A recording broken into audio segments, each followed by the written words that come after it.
I've had a very crowded week because of Farmers' Day, so you bear with me. My presentation will be a bit fast, and I'm also catching up a flight to the north to go and look at my farm. They are shelling, so I need to go and see what they are doing. Yeah. Anyway, so the first question I want to ask is, as a country, have we maximized our agribusiness? Very good. I'm happy we are all saying no. So let's go to the next slide. So I put this in. I say competitive edge. Business do not compete with business, but rather value chain compete with value chains. You know, when you have a company, a standalone company can never compete. But then the value chain is where you compete. So the business itself, it never competes. But the value chain competes. And that is where the large-scale farming thing comes in. I think that we've lived in a country where 85% of our farmers are smallholder farmers, and that is the truth. And that's why marketing is becoming an issue and a whole lot. So I think that we being here, by the end of this presentation of the program, we'll have people who want to invest. Because if you and I sitting here decide to invest in farming, then you end up calling the bluff of the politicians. And that is exactly what we want to do. Because if you want to leave it for the smallholder farmers, it becomes a problem. I have an electrical background. I didn't do agric.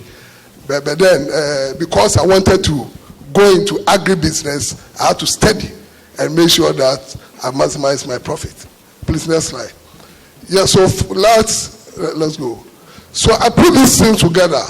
If you want to go into farming, this is how the whole thing is. And that's why I spoke about the value chain. You can never do away without any of them.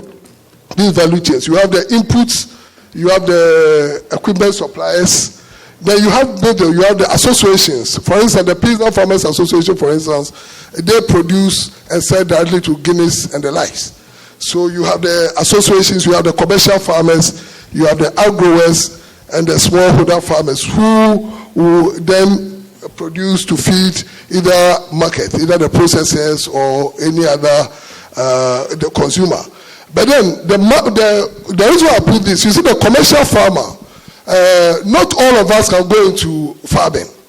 I think that's why I keep talking about the value chain. The value chain is so tall that I wouldn't even advise all of us to go into the production itself.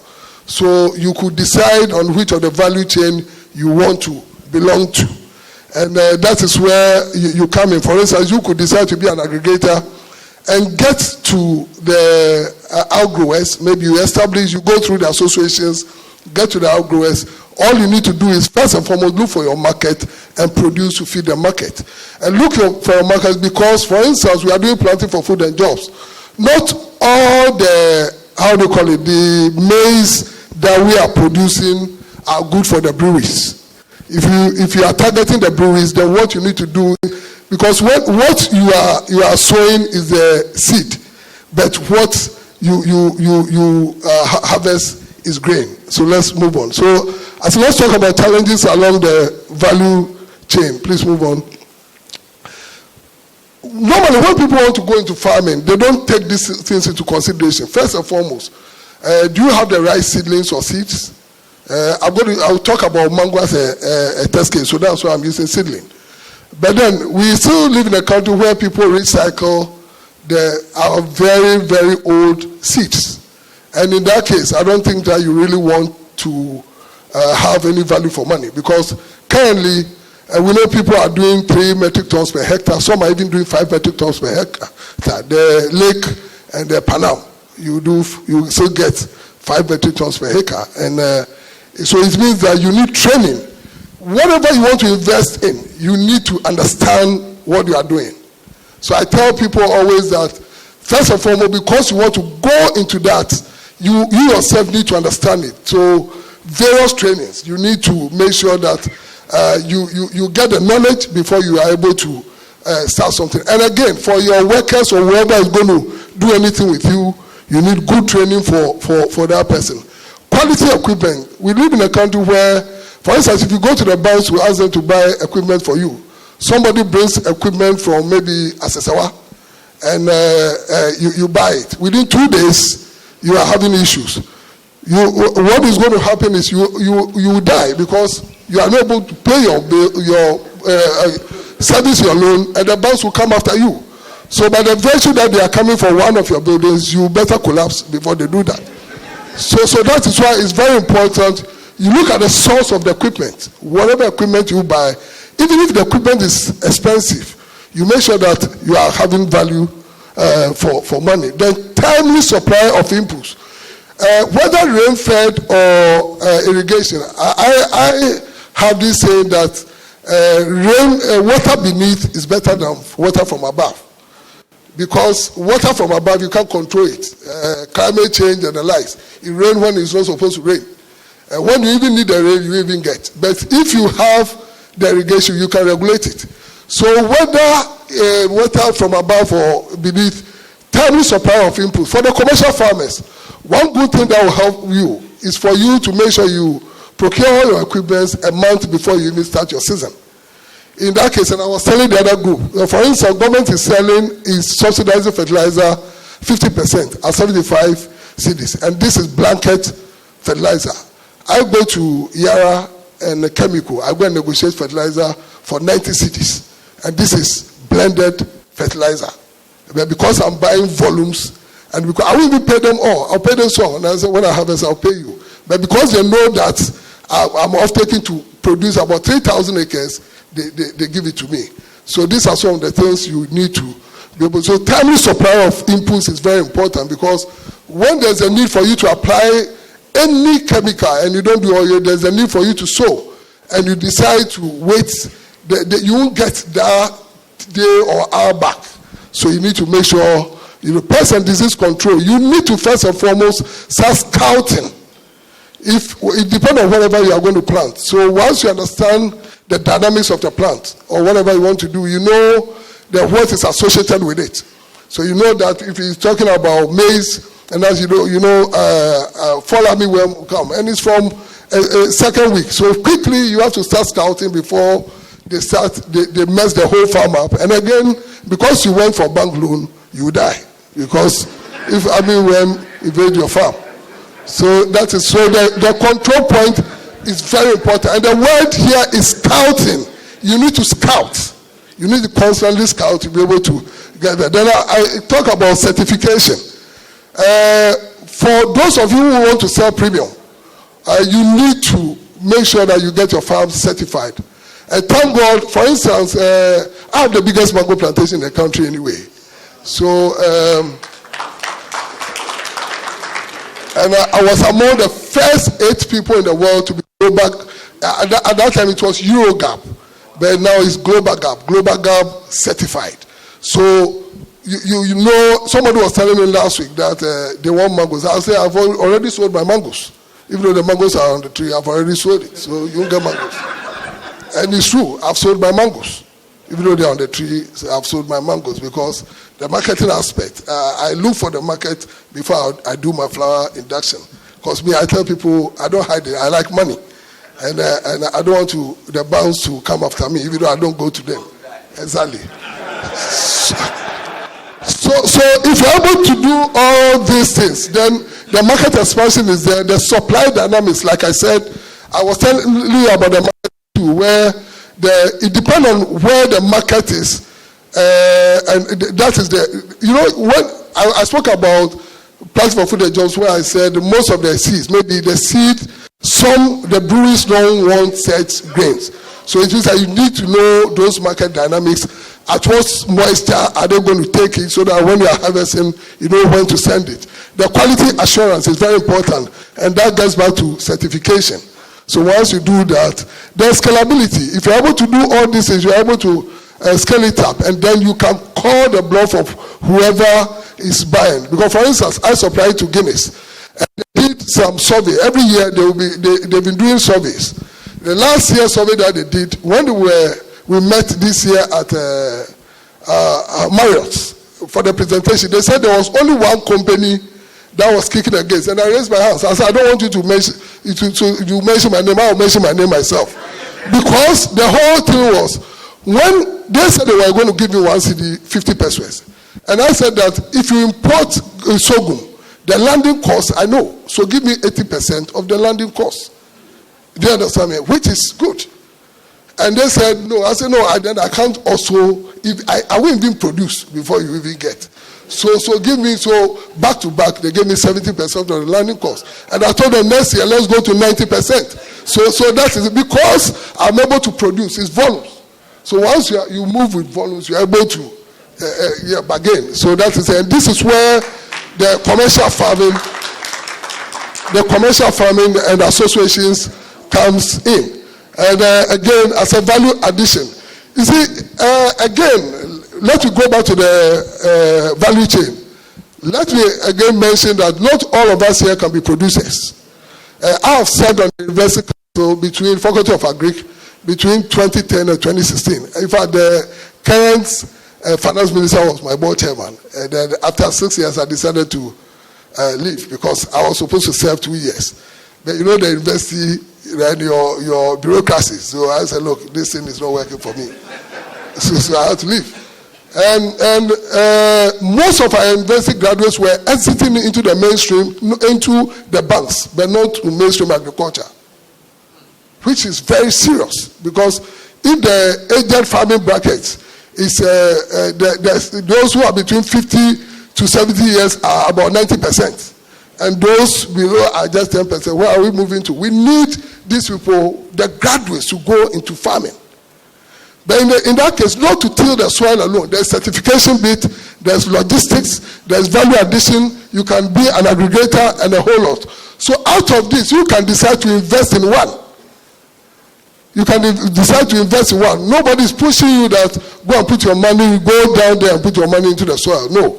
You can even decide that for you, once outgrowers are producing, you can go and give them money. You look for extension services, train them for them to deploy. Once they deploy that extension, you get your actual yield. So it means you amortize the repayment against the produce itself. So you sign a tripartite contract with the final buyer, so that once they are paying, you get your money.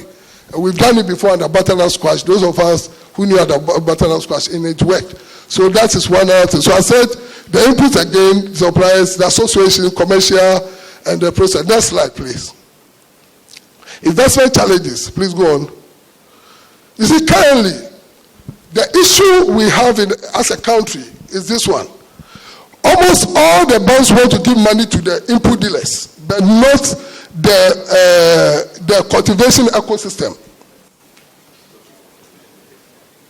So they give the input dealers, if somebody is dealing in fertilizer, the banks will be ready to give them money.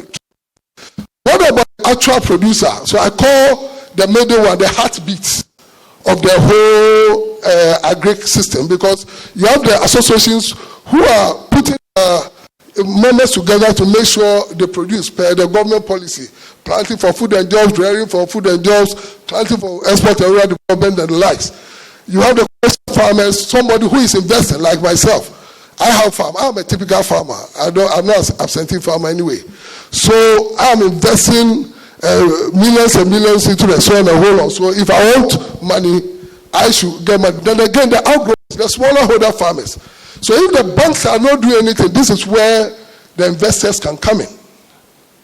Because in any case, once you don't know where the produce are going to, the market area, for instance, you can easily go to Guinness, Nestle, to go and sign a contract. Once they know you have the certification, you have what it takes to produce and a whole lot, they'll give you the contract. So what happens is the outgrower here can sell to you, me the commercial farmer, I can even decide to produce and sell it to you, the aggregator, so that you can, the Guinness can offtake. So you see, I did this red line here. I said this line, there's no money The banks are not ready to fund any place.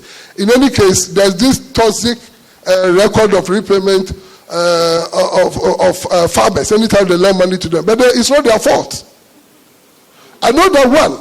They give them the money. If they even give them, they give them the money at the wrong time when the season is over. So our fathers will use the same money to go and marry 3. Those who want to have girlfriends out of those money. So in any case, the banks will still come after them and they will do what? They will die. So I think that is what the problem is. So that value chain is not working. Our value chain is not. What's the value? If you meet any of the value chains, you have issues.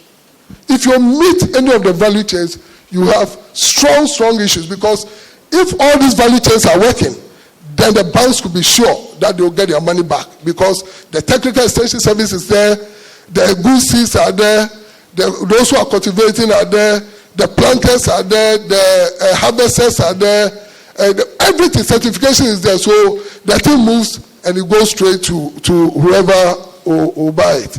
So I did as a solution. So this is where the investors sit, or the banks give money to everybody here. Once you do that, it works. Move on the slide. So I said the path to sustainable growth. Please go on.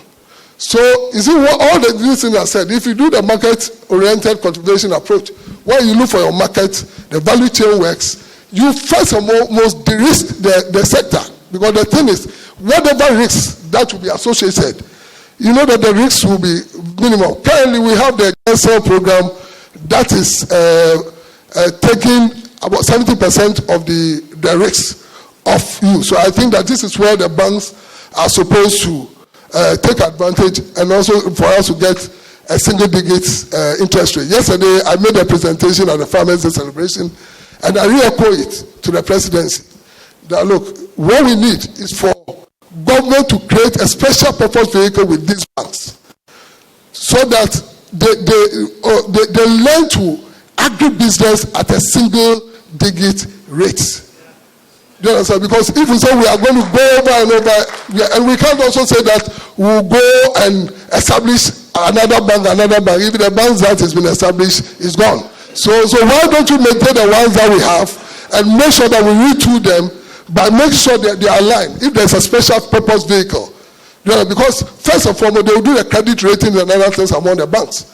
So once they do that, we also give our farmers some financial literacy. Once we're able to do that, we can move.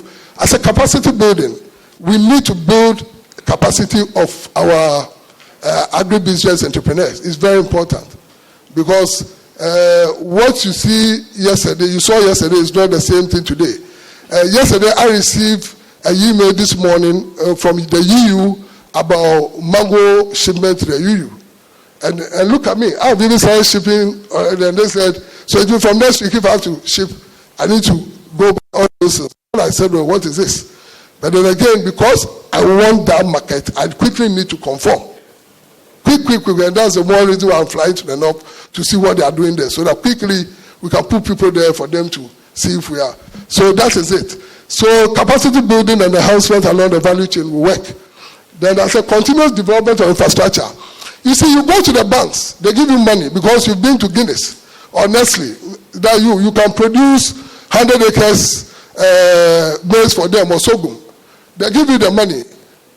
Establishing your farm, even the work to your farm is so much trouble. So you have to use 60% of the money to consult the road. Is it not public goods? Yes. So that is it. So again, you can't pay back something 100%. You've already spent 60%, and only 40% is going to the farm. So the 100 acres, you can't get the returns on. You are doing 40 acres, so you can't get returns on 100 acres to repay your loan. So these are some of the. So we think that the infrastructure, and again, how the warehouses and other things. If I'm producing, what business do I have to have a warehouse? You can have a warehouse as an investor. Come and establish warehouses where you charge me anytime I put things there. And I know Ghana Commodity Exchange is working very well in that regard. And I said, focus on value addition for domestic and regional and international market. I'm saying regional market because There is this company in Nigeria called Fuman. When you go to Fuman, it's Fuman Foods. They do chemicals and foods. But that's the only 100% pure juice in Nigeria. They used to buy concentrate from farms. But I used to serve on ECOWAS technical committee anyway. And the president, the owner was the president. He's late. He passed on last 2 weeks. So then after we met at ECOWAS, he felt that we could do something. So I told them that, look, if you want to go into this, you have to be raw material based secure. Then he said, Davis, this is good. So what do? Give us seedlings from Ghana. And you know, soil can't cross. So we have to take all the soil, use sawdust to bag our seedlings, send it to. How much do we sell seedling here? At most 10 cities. But we sell FOB 20 cities to them. So, and it moves very fast.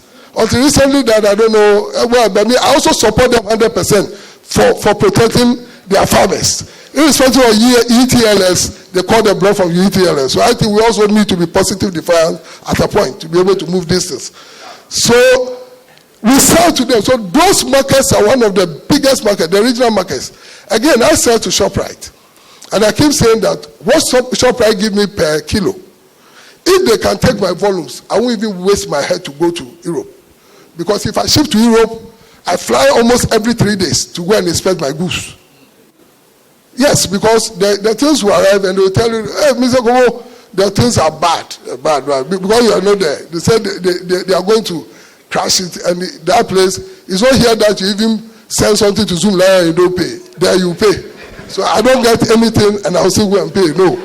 So what I do is I monitor. If I ship by sea, I know for Rotterdam, 13 days is in Rotterdam. So I leave here the 12th day, 13 days there. They open it on the 14th day. I inspect. I fly back the 15th day. So if all this, so if my manager, some will be going here, we'll all be, so that we'll get value for our money, and it's very important.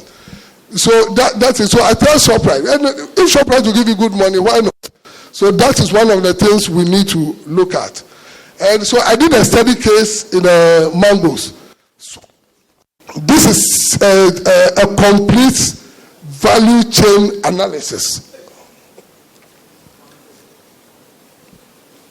You see, the inputs are there, the production, the aggregation, processing, and the market. Source for the market first, before we start all this. Then this on-farm nursery certified, it's supposed to be certified. What normally happens is, the landscape farmer, like me, I have seedling operators within my company, but that company doesn't belong to me. What I did was to pick people within the enclave, make sure they train them, and ask them to start raising seedling. These were guys who were already doing their seedling raise. But I said, look, you know what? I'll give you everything. I'll give you the space. I'll give you irrigation. I'll provide everything. You are only doing labor. So I won't buy seedling for you for 8 cedis. I'll pay you 4 cedis. You understand? So once I do it, then I advance some money to them. So they are happy to produce and you get quality seedlings. That's why I'm saying that even though I could have decided that I will employ people to do it. But I said, no. It's a whole value chain. You need to leave some for somebody to do. Under a strict supervision. I tell people that the best fertilizer to your farm is your own footprint. So that is it. Next slide. So if you look at okay, go back and let me show you something. Then you have the commercial farmers, the medium scale, and these are the market. We have the EU Fresh wholesale market where we are doing $1 30 cents per kilo. Then you have the Lebanon market, which can give you at times $1.80 per kilo. Then we have the EU Fresh market again. You can send grade 2 to EU Fresh cat market, where those ones, they are going to cut, so they will give you $1 a kilo. Then you have the EU dry market. HPW is buying. So those of you who want to invest, you can go to the stations in the mango enclave areas and tell them you want to buy the produce of them, dry it and sell to HPW. HPW will even register you before you do that because they need that badly. Then you have the local shops. I spoke about ShopRite and the likes. The ECOWAS trade market, what I said. Because I used to also fly mangoes to ShopRite when they started in Nigeria. So those markets, because for now, the biggest producer in Nigeria is Nyako. And Nyako is doing 1,100 acres. So it means he doesn't come anywhere close. Nyako. No, he's not a Ghanaian. But the name says, then Chief Adeyemi, who has 800 acres. Obasanjo started with 400 acres, and I know he said to me last year that he wants to do 10,000 acres, but he wants to come and see what we are doing here first. So still we have some sort of advantage. And you know that when you are shipping, 6 hours I'm in Europe or UK, but when I'm going by sea, 13 days I'm in Rotterdam port, 40 days I'm in Philisto port. So if it's going to Russia, I'll prefer to send it to Rotterdam for them to track. Then I get my money. And this is the whole production cycle. For me, the export and production, this is all I get, 27%. The shipment is 8%, and I don't think anybody wants to go into unless you want to buy a vessel. That will be hauling our things, because PEG rents a vessel. Then we have the import and ripening. So for instance, if somebody decided you have connections abroad where you can have your own maybe warehouse over there and have a ripening chamber and other things, all you need to do is pick it from me at Bricks 8. Go and keep it there. So as and when you will be ripening and sending it to the market. So when you go, then maybe somebody can decide that, look, I will also retail. Then you get that 45% of the money. Because the ripening thing is one of the most important things in mangoes. Next slide. So I said, you see Ghana, competitive advantage, we have the land, we have the local international demand, so growing globally. Because you know, we are one of the few countries that have 2 seasons a year for mangoes. And we have the minor season that begins from December, so this is what we are shipping, and it ends in February. And we have the minor season, the major season that begins in May, and it ends in July. But generally, no mango. So when we go, that is our premium time. Then again, later part of the no mango. So when we penetrate, that is our premium time. So that is where we get. So that's why when you ask somebody, who will tell you that I can give you this price at this time and this price at there, because of how the market works. So that's it. Then, so seasonality, I spoke about. Geographical advantage, proximity. Like I said, 6 hours by air, I'm there. 13, 14 days, I'm in Rotterdam and Philisto port. So this is the whole chart. I say increased value added products for local and foreign demand. So you have, there's a niche market for organic mangoes. But what our advice is, if you really want to do organic mangoes, then go to the north.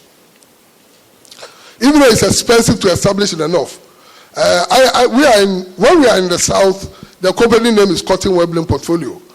We say cotton because, you know, cotton is light, but then it's web and it links. So that's why it's Cotton Webbling. When we are in the north, it's Mango City Limited, because we think that's where the land is and want to be have the biggest mango plantation in Africa. So that is why the name is changing. So if you are in the north, but irrigation is prerequisite to anything in the north. Because after there are 3 months rain, the drought becomes very, very, very, very severe. So if you don't have irrigation, it becomes a problem. So if you want to, but then again, pest and disease is minimal than the south. So if you want to do organic, that is where you have to go.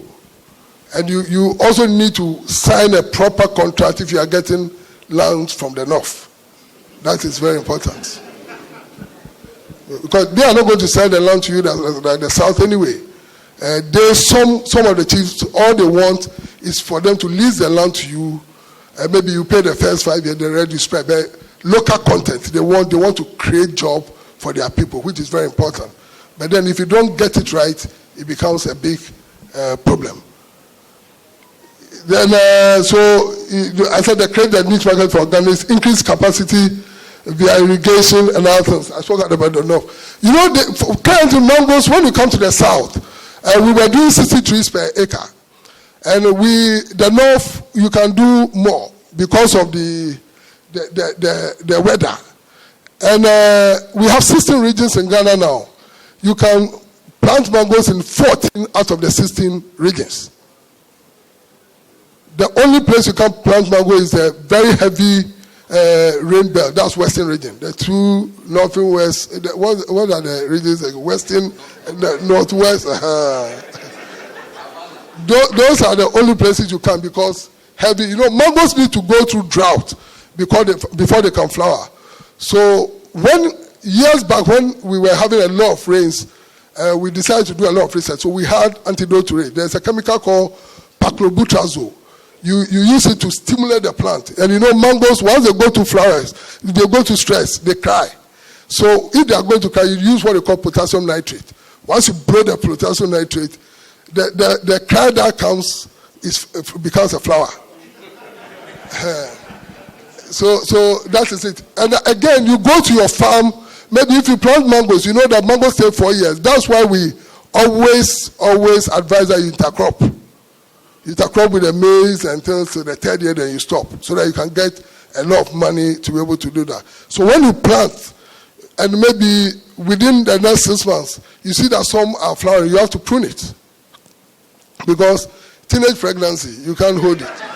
So you have to make sure you take everything, you barber it well, then help it to grow, so that the 3rd year you can start having the whatever you want to go. So this is the Akole Park House. Mida built a park house during the President Kufuor's time. They built 4 park houses in the country. One was at Akole. The Akole Park House was given to me because I was going to build my park house as well. So USAID in their own wisdom decided that, look, I have the biggest plantation. If they do that, then the park house will be a white elephant. So they gave it to me, and I've been running the park house. So what I do is we do throughput. I ship my produce, then the association members or those in the enclave who are also producing, we make sure that you have certification, you do the right thing. We buy the produce off you and also ship. So that is what we are doing. So you see, I was talking about the nursery. So this is a value chain. From the nursery, this is a land preparation. We are preparing our land. Again, somebody can also decide that all you want to do is to buy equipment to prepare lands. So that we don't go lock up our capital in that. It's all in yours to the benefit. Then this is the way we harvest. People go, you don't have to use stick to harvest mangoes. Then when you harvest, you put them in a crate and park nicely in a tractor. It goes, please, next slide. Then this is the park house. You go to the park house, you go on a machine. You see, so it's demand driven. Somebody will tell you wax. So if you have to wax, there's a chemical to wax. Then you wax for the. But then if you are going for the market, make sure you ask for the bricks, the count, and the wax. Because what happens is, for Lebanon, they won't count 4, 5, and 6. It means that the mango shouldn't be less than 1 kilo, each mango. But when you go to Europe, they want the count 6 and above. Because all they want is, when I pick one mango, I should be able to consume more. So, and also the color, the bricks, the sugar level, and others, you need to know all. So once you do that, you go to the cold room. I think one of these days you have to come to the park house. We are shipping now, so you can come and have a look. Yes, you can come and have a look. So when you harvest, you bring the mangoes to the park house, you send it through a water with temperature of 50 degrees. You harvest 32 degrees into a hot water of 50 degrees to seize any pathogen.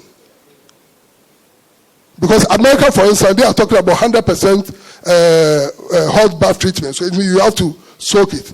Or radiation, we have to go to atomic for them to. That one they can take. And we can do that. So it goes to 50%. Then when it gets there, they didn't show one slide. It gets to what they call the pre-cooling. So you put a thing there you put on the machine within 20 minutes, it extracts the heat and bring it back to about 20 degrees. Then you send it here. They bring it to 9 degrees. So 9 degrees, you bring a reefer container from the port fresh till it gets there. Next slide. So I said that if you want to go fast, go alone. And if you want to go far, let's go together. Thank you very much.